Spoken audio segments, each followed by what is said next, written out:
All right, everyone, we just got done placing the first round of our windows on the ground floor level. Now we're going to move on and we're going to place some additional windows. So as you can see here, I'm on my ground floor plan. Click on the Architecture tab and click on Window. And instead of a 36 by 72, we want a 24 by 72. I'm going to zoom in. We want 3 windows along this wall. And then I'm going to change from 24 by 72. So this time I'm going to use the casement. And it's going to be a 16 by 72. I want them here. And those are these are those windows, or these are the windows that I'm going to place right now. I've got one more window to place, but I'll do that in another step. So click Escape twice.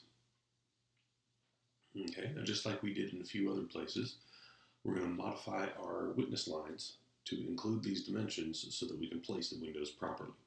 So I'm going to select my dimension string, click on Edit Witness Lines, and then I'm just going to click either side of the windows, just like that. Now, in order to make these changes stick, I have to left click out on nothing. If I click Escape, it'll actually undo those changes. And one of the things that's going on here that I need to correct is I've included grid number 4 in this dimension string. I actually need to take it out.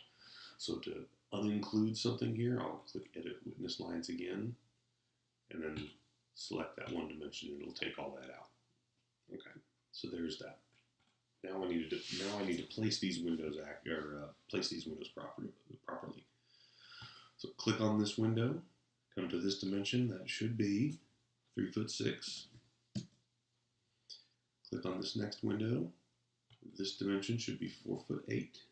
I'm going to click on this window, and that dimension should be 2 feet.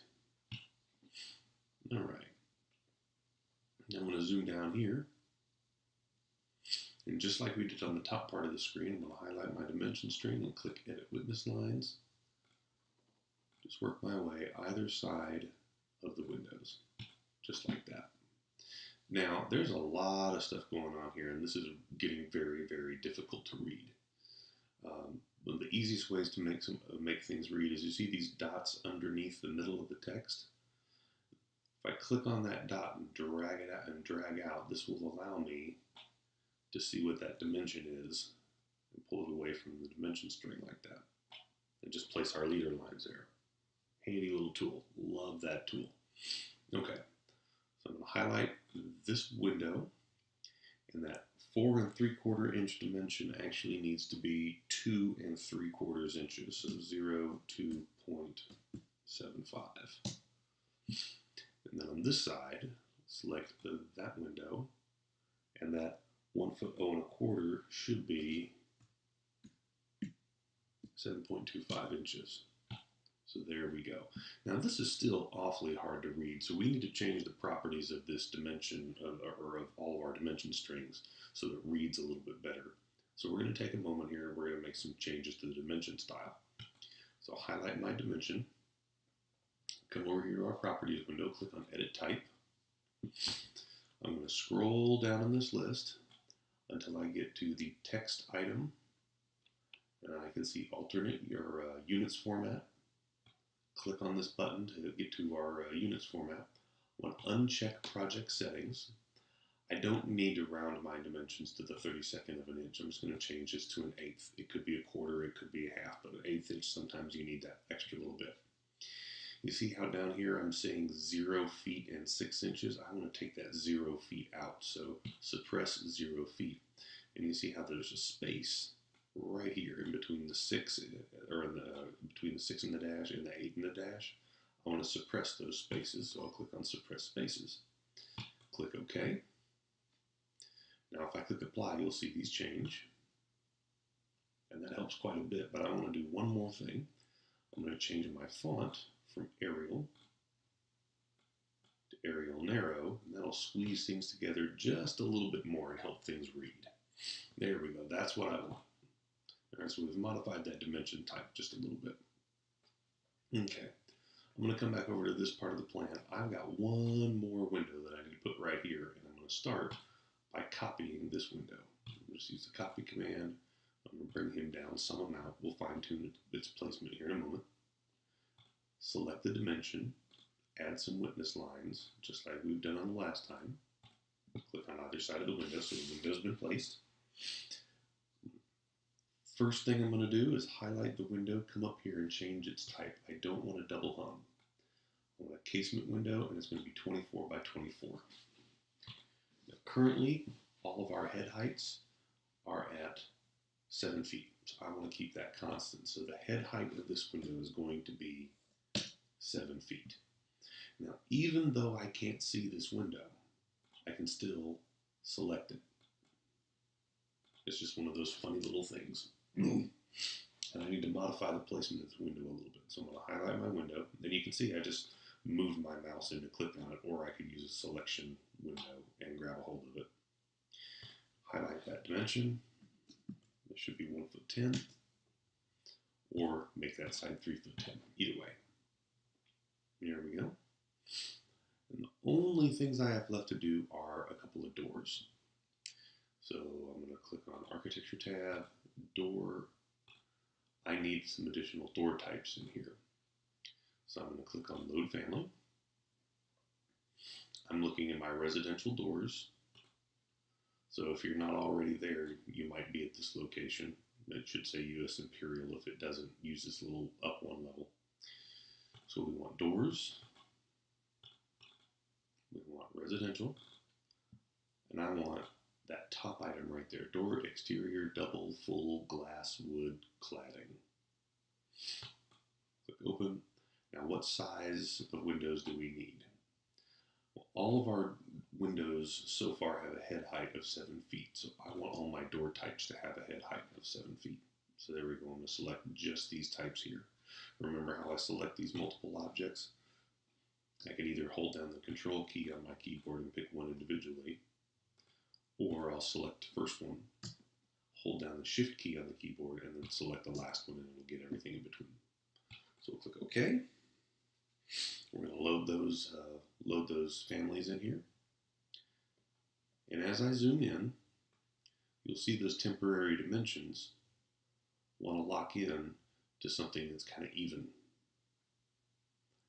spaced in between these windows. It actually saves me a step because that means I don't have to come back and move or modify the placement of this door.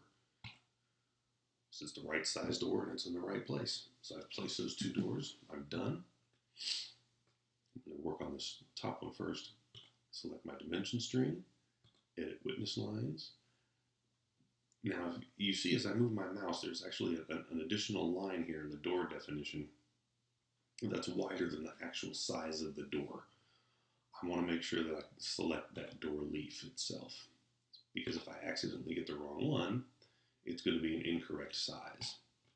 And even if it's the incorrect size now, you can go back and fix it. Actually, I told this that it's a 60-inch door and not a 72-inch door like it's supposed to be. So I'm going to highlight both of these. Whoops. Change those to a 72-inch door. There we go. So you can see this reads 6'1". I don't want this to read 6'1". So with this dimension highlighted, you see this middle blue dot on the extension line, because this part's called the extension line and this part's called the dimension line. So I'm going to click the blue dot, not this end blue dot. That'll just make the end line longer or shorter. That's all it does. But it's this middle dot where I can drag it and I can change which line the dimension is connecting to. So now I'll come down here, highlight my dimension line, edit witness lines, and snap into a couple spots. There we go. And even though those 4 inches, it's a little tight, it's kind of easy to figure out, okay, that 4 inches goes right there, and that 7 1/4 and that 2 3/4 goes there. All right. Now one more little thing I'm going to show you about these windows and it's going to be like the neatest trick like ever. I'm just going to select absolutely everything on the ground floor here. Absolutely everything. Now I come up here into my Modify tab, and I look over and there's a button that says Filter. So I click on Filter. I'm going to click on Check None, but scroll down and turn my windows back on. Well, why did I do it that way? Because that's only 3 mouse clicks instead of like 20. So it's just saving me a few mouse clicks. Click OK. So only my windows are left. So I will click Copy to Clipboard, and then Paste Aligned to Selected Levels. And I'm going to copy these to the second floor. So now when I look at my second floor, there are all the windows, and they are perfectly aligned with what's happening on the floor below. As a matter of fact, if I even look at my 3D view, there are all my windows. We just created them. So there we go. There's some basic floor plan or some basic window stuff. Oh man, I might have to change that. It makes me feel kind of dumb. It makes me feel very dumb. Ground floor. Yep. As it turns out, you can tell by looking at the 3D view, because the operable part of the window, the operable part of these double hung windows is always on the inside. So I've got those, got these windows facing the wrong direction. And if your windows are facing the wrong direction, as all of mine apparently are, highlight the window and then you see that little flip to instance. That's all you need to do. But unfortunately, they need to be done one at a time. Might even be this one as well. So.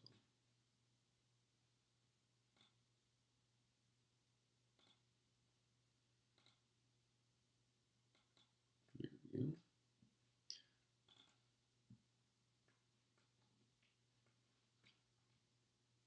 Yeah, it looks a little better. Okay, so I have them backwards. Oops. Back to the ground floor. I'm just going to work my way around and flip all my windows.